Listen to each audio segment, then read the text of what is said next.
The next morning, Ove was awakened by the sound of voices. Turns out the two students had prepared breakfast. It was the first taste of life that Ove had experienced since Sonia's passing. Taking the initiative, he tracked down Anita and obtained all the documents regarding the man with the mustache, then began calling around to file complaints. He was determined to help his neighbors free themselves from the man's harassment. Yet the matter proved difficult. Despite countless phone calls, there was no resolution. In frustration, he turned to Parvenet and vented. Upon hearing his story, Parvenet asked why he didn't seek help, that some burdens, like the pain of losing his wife, were too heavy for him to bear alone. Hearing this, Ove lowered his head and began to recount the most painful memory buried deep within him. After his proposal was accepted, he and Sonia soon married and quickly welcomed the fruit of their love. To celebrate, they embarked on a trip. Everything had been warm and sweet until an accident marred their return journey. Their bus overturned. Although Ove was unharmed, Sonia was gravely injured. The accident not only took away their unborn child, but also left her with severe lower limb paralysis, confining her to a wheelchair. What tormented Ove most was that he had smelled alcohol on the driver before boarding, and yet failed to stop him, a wound that would forever haunt him. Sonia had dreamed of becoming a teacher, but despite her excellent credentials, no school was willing to hire a person with a disability. Determined to fulfill his wife's dream, Ove made countless phone calls and visited numerous schools, all to no avail. He was nearly desperate, yet Sonia remained hopeful. Clasping his hand, she asked, "Shall we choose death or choose to live well?"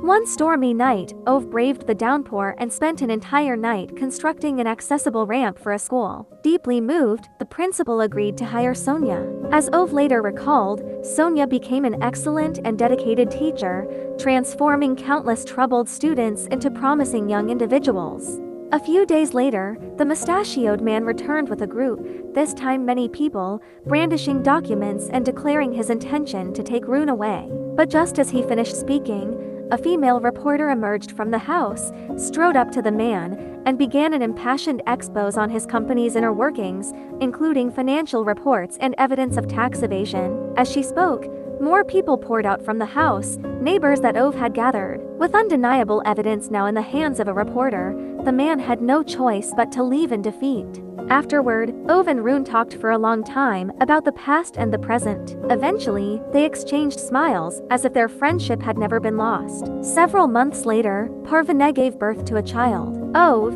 who had always regretted not having children, perhaps finally found that void filled. As a gift, he presented the cradle, the same one he had once made for his own child, imbued with his hope and passion, to the newborn life.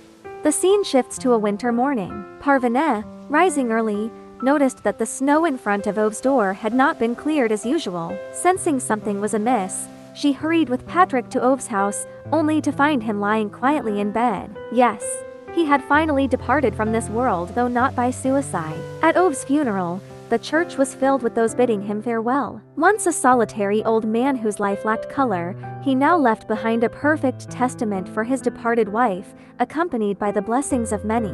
On the other side of the world, a drowsy Ove awoke once again on a train, and saw his wife reading across from him. As always, she reached out her hand and he gently took it, an image frozen in time. This was not death, but rather the reunion of love in a parallel universe. Looking back on Ove's life, it seemed that misfortune followed him at every turn, losing his mother in childhood, his father in youth, his child in midlife, and his wife in later years. Yet he taught us that anger is an unhealed wound and loneliness is another form of love. The interruptions that derailed his suicide attempts, the knocked-over mailbox, the neighbor borrowing a ladder, the stray cat in need of feeding, were the unexpected sweet gifts that life forcefully handed him. Sonia once said, "Falling in love is like moving into a house.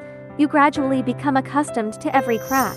Ove proved with his life that the most resilient roots can sprout from those very cracks. In the coldest of lands, in the clumsiest of ways, he passionately embraced life. May Ove's story heal you, the one watching the screen, and may every Ove out there come to terms with their fate.